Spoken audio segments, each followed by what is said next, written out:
Hi, this is Jonathan J, and welcome to this behind the scenes video of me interviewing one of my podcast guests, Ed Brodo, who is an American negotiation expert. He's the author of Negotiation Bootcamp. Now, what is very refreshing about Ed is that he doesn't overcomplicate things. He makes the art of negotiating something that is available and accessible to everyone.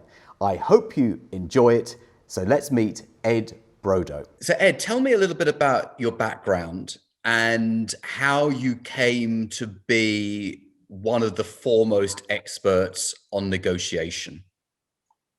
Well, I used to be in the computer business. I sold computers for companies like IBM and Litton Industries. And then I kind of dropped out and I went into show business. And I became a movie and television actor. Okay. Which was great fun. And I did that for, I think, about 12 years, until I got to a point where I was disturbed by the passive, the actor is in a passive role in film. And I'm more of an active person. So I took another jump and went, I took the skills that I had from business and the presentational skills that I picked up as an actor and started giving seminars and speeches and writing books. And the next thing I knew, I was a major worldwide negotiation expert, and here we are. So over what period was that? When did you start training people in negotiation? When did I start? 1987. Right. Okay. 1987. Been a while. It has been a while. So what would you consider would be the main mistakes that people make when negotiating? Well, the main mistakes are psychological mistakes. It's all really, negotiation is all about psychology. And people tend to look at the situation as though they have no power, that the other side is controlling the negotiation, and that they better give in. They talk themselves out of making a good deal. They don't aim high. They don't take their time, and they don't set themselves up with options so that if the negotiation doesn't work out, they can say, thank you very much, I'm going to do something else. So that in a nutshell is an answer to your question. Yeah, as a pretty good summary. And in actual fact, this is what I say to my people, my clients all the time, is you've got to have several deals on the go so that if you have to walk away from one, it doesn't hurt too much. Is that what you mean as well? Yeah, I mean, people say to me, if you could give me one piece of advice about negotiating, what would it be? And without hesitation, my answer is always be willing to walk away. That doesn't mean you should walk away, but it means you have to have the mindset. You have to say, if I can't get my needs met, if I can't get a deal that is relatively satisfying to me, then I have to say, thank you very much, goodbye. And the only way I can really justify that is if I have options, alternatives. Plan B, if you will, so that if you and I can't work out a deal, I have something else set up that I can, I'm going to go and do that instead. If I don't allow myself that flexibility, then I'm stuck. And that's the worst position to be in. You don't want to ever be in a position where you feel you have to make the deal. You always want to be in a situation where you psychologically, you feel that you can, if necessary, walk away and go do something else. Yes, no, that's very good advice. So how do you feel someone should approach a negotiation to buy a business and position themselves in such a way that the outcome that they want is most likely to happen or more likely to happen? Is there any positioning tips that you can give? Yeah. Well, first of all, one of the things that many people do wrong in negotiations in general, is they don't clarify for themselves what it is that they hope to get out of the negotiation. In other words, what do I define as a satisfying negotiation? What will make me satisfied? What do I want to achieve? So if you're going to buy a business, you have to make it very clear what your objectives are. And then you have to do something that hopefully we were all taught as children. Some of us maybe know, but you have to do your homework. And 95% of your success, if you're going to buy a business, 95% of your success will be determined by how much homework you do, how extensive your homework is. What do you mean about, in terms of understanding the seller's position, absolutely, or understanding the business? Understanding how they look at the negotiation. This is one thing I stress. We tend to be narcissistic. We're self-involved. And I look at the negotiation from my point of view. That's a mistake. You have to look at it from the point of view of the other person. What is it that they hope to get out of the deal? What are their options? Do they have alternatives? Maybe they don't, which would be great. You know, if they're desperate to sell their business, you need to know that. So you have to find all of that out in advance. And that can be difficult, but not that difficult if you're willing to be a detective. I think that negotiators are really detectives at bottom. And your job is to do what a detective does, which is to look for clues, ask questions. If you're the one that I'm negotiating with, I have to ask you questions. And if you won't answer them, then I have to find other places to get that information. You have to be willing to find people who can give you the information that the person you're negotiating with will not give you. Now, that might be their secretary, someone else in the business. It's important to talk. If you're buying a business, go to the business, talk to the people, interview them. They'll tell you things. The people that you talk to will not have the same sense of being closed that they negotiated with, because they don't realize that they're in a negotiation. So they'll tell you things. The internet is a wonderful place to get information now but you shouldn't start a negotiation until you've really done your due diligence and done your homework. Yeah, and sometimes industry gossip. People know each other in the same industry, don't they? And you can ask around and maybe find that person's been trying to sell that business for years. Well, that's an important factor. See, that's why I say you have to, doing your homework. That's presumably one of the things that you're going to find out, is that they've been trying to sell the business, that they haven't had any offers. How desperate are they? How do they need financially? What's their financial situation? Are they under financial stress? A large part of any negotiation is going to be around price. So how would you suggest that someone interested in buying a business should approach price? And I have a methodology that I use, but I'd be very interested to hear what your approach would be. Well, the basic concept that applies to all negotiations is that you have to aim high. You have to aim high.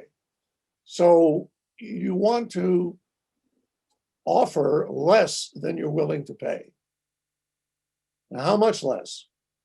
Well, hopefully a lot less. The main question that I would concern myself with is, am I being reasonable or am I being ridiculous?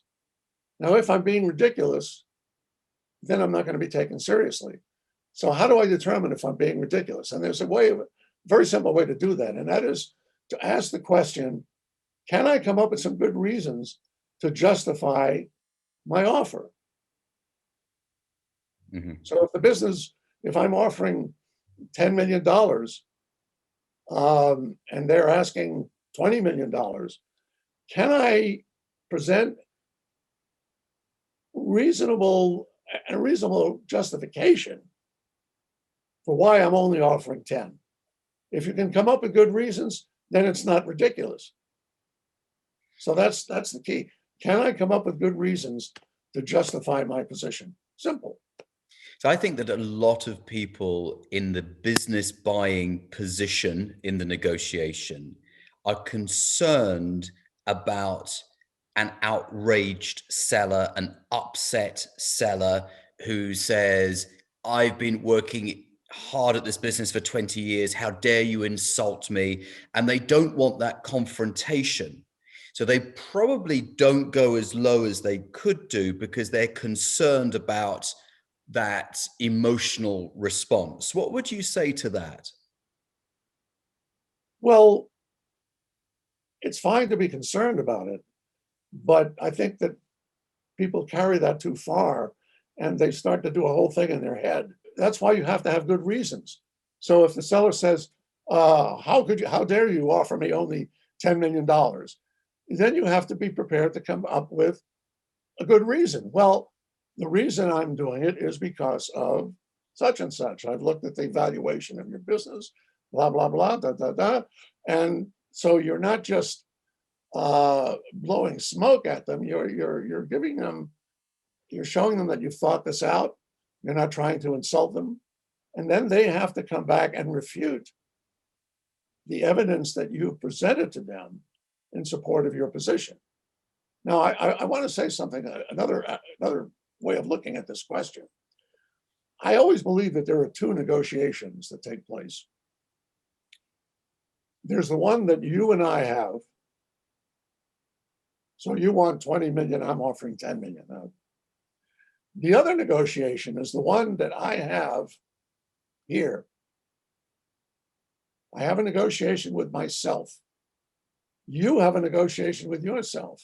And sometimes we lose that negotiation and then it's all over. You know, if I start to say to myself, oh, they'll never accept my offer, it's ridiculous, they'll be insulted, blah, blah, blah, blah, I've lost the negotiation. Mm-hmm. So I have to, it's the old story about positive thinking. I have to think very, very affirmatively. And if I've done my homework and I know, and I know what I'm talking about, then I should be very confident about my position and not talk myself out of it. Because if I've talked myself out of it, how am I going to talk you into it? Yeah, so that's a key. I see this with. Sorry, there was a time delay there. I see this all the time with business buyers where they spend days deliberating over the deal and they work it through in their head so many times, they start to put doubt in their own minds. Like you say, they talk themselves out of it rather than just picking up the phone, jumping onto a Zoom call, sitting down for a coffee with the seller and confronting the situation. And I think there is a general sense in the UK, at least, that negotiating is a little bit of a dirty word. It's not a very polite thing to do. Now, you might have a different viewpoint on that because I think there are some cultural differences with the UK. But what would you say about that, Ed? I agree with you, and it's the same in the United States. I think that there's a term called haggling. People say, oh, it's not negotiation, it's haggling. You know, how can you haggle with somebody? It has that kind of dirty connotation.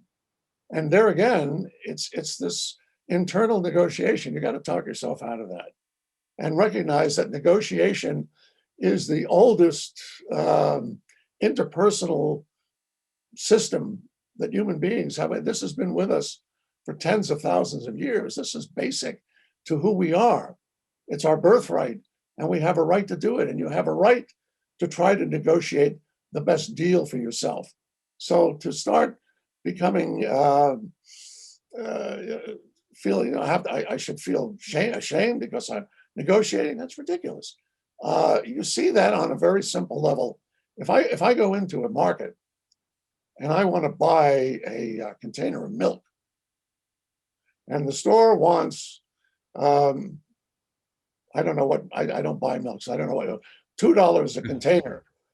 How many people will actually, as you're checking out, will actually say, "Hey, I'll offer you $1.50 for this"?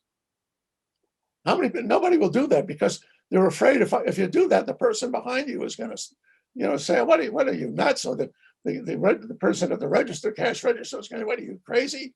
We're always worried about what somebody else is going to say. And I think that if you want to consider yourself a negotiator, you have to get rid of that whole attitude and recognize that you have a right to negotiate, that you have a right to do the best, make the best deal for yourself, and you have to aim high. So I always say that successful negotiators are optimists. They don't go into the negotiation saying, "Gee, this is going to be a tough one. I probably won't do very well." Disaster. No, the successful negotiator says, "I've done my homework. I know what I'm talking about. I have my ammunition, and I'm gonna do well." And it usually becomes a self-fulfilling prophecy. Very similar to working in sales. The positive, optimistic salesperson always sells more than the salesperson who thinks that they aren't going to sell anything. Well, it's the same thing. Negotiation, sales, same thing. So, If you're Ed, a what would you say? negotiator, you're selling your position. So the two overlap. So, Ed, in a situation where someone's listening to this who believes that they are an average negotiator, what would you say to them to help them upskill from being, apart from reading your book, of course, from being an average negotiator to being an excellent negotiator? I mean, what are the steps that they need to take? Talk us through a process. All right. Well, the difference between someone who is not a negotiator, who is not accustomed to negotiating, and someone who is that the negotiator understands a few basic rules. They're not a lot, but they're basic rules. They've been that way for millennia, um, and they are just as true today as they were 20 years ago, 50 years ago. So you have to understand those rules, which are, what I've already talked about. Expect to do well, do your homework, uh, be prepared to walk away, have alternatives, listen, become a good listener. Uh, there's an article on my website called 10 Tips for Successful Negotiating. I mean, if all you do is pay attention to those 10 tips, you're going to do well. It's not rocket science. But the funny thing is that even though it is really basically simple, I'm amazed at how many people who are uh, used to negotiating do a lousy job and don't follow the basic rules. Yeah, absolutely. So, and that's very reassuring that there might be as few as 10 things that you need to do to become really good at negotiating, Really? and not 1,000 things. No, no. And it's not, another thing I emphasize, it's not about tricks. I mean, there are a lot of tricks in my book. I have, uh, strategies, tactics, but when it comes down to it, it's not about tricks. It's about a few basic principles. And if you stick to those principles, you're going to do well. If you ignore those principles, you're not going to do well. So yeah, anybody. And by the way, one of the misconceptions that people have is that in order to be a successful negotiator, you have to be very aggressive, a type A personality, Donald Trump. You've got to be, uh, Boris Johnson. You've got to. That's not true. You can be a mild-mannered person, a quiet person, and do just as well. If in your mind you have absorbed the main lessons. And in fact, I think that the best negotiators are not necessarily those who are very aggressive, but those who take a quiet approach, And listen, I think listening is the most important skill that negotiators need to have. And most people don't do. Most people don't listen. You So have to. You have here's to. the thing, Ed. If it is so straightforward, why are there so many bad negotiators, or why do so many people feel as though they are bad at negotiating if the elements of what makes a successful negotiator are very simple? Why don't more people pick up on how straightforward it could be? Well, you've already answered that question. It's a cultural thing. The culture. There's something. The culture has taught us that there's something sort of not quite right. People who haggle. It's not quite right. I think it's a function of our own prosperity. If you look back at the United States, for example, back in the days of the American Revolution, there was a person who was called the Yankee Trader. These people were tremendous negotiators. They didn't worry about, am I allowed to negotiate?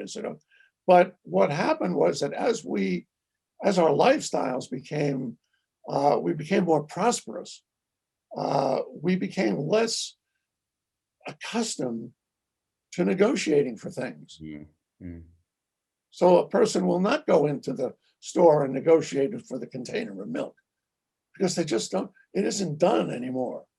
So again, we have to get over that and recognize that it is okay and do it. One of the examples I give in my book, and I was in a Japanese restaurant many years ago with about five of us, four friends of mine, and the waitress was just ignoring us.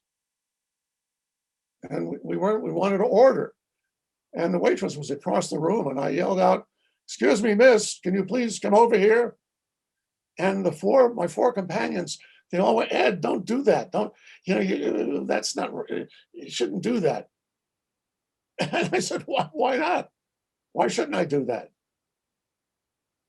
If I don't do that in life, if you don't put it out there and you're not assertive and you don't ask for what you need, you're going to die. I mean, that's a basic principle of survival.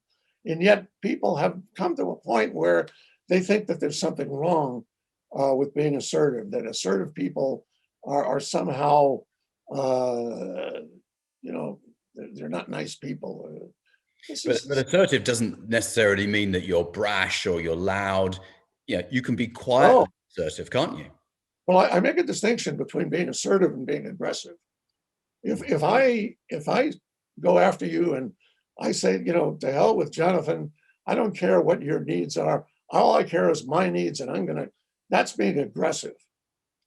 But when I go after my attempt to get my needs met, but at the same time, I'm respectful of your situation and I understand where you're coming from. That's being assertive. Mhm. There's a big difference between the two. So I always tell people, be assertive, don't be aggressive. Because when you're So, aggressive, that's when the other person is going to start to think that you're not dealing in good faith.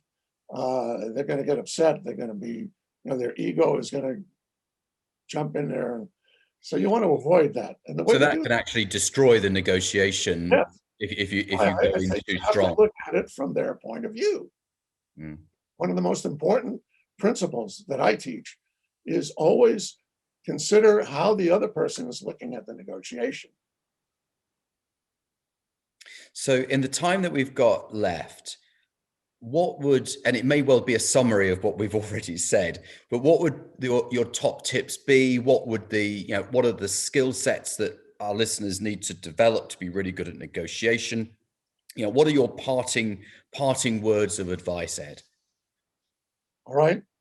Always expect to do well. If you're buying a business, start offering less than you're willing to accept. Uh, Always be sure that you have alternatives.